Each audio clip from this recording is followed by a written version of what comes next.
Aquesta política econòmica és absolutament central en el model de ciutat que defensem pel present i també pel futur.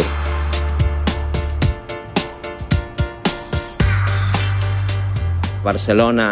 és una ciutat que no pot quedar reduïda a grans superfícies, que no es pot permetre tenir els seus barris desertificats i, per tant, aquests plans de desenvolupament econòmic precisament el que busquen és protegir els barris i garantir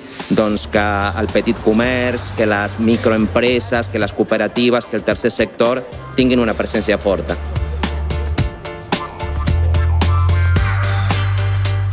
Eines com el Pla de Barris o com els plans de desenvolupament econòmic local són segurament els llegats de mandat dels que ens sentim més orgullosos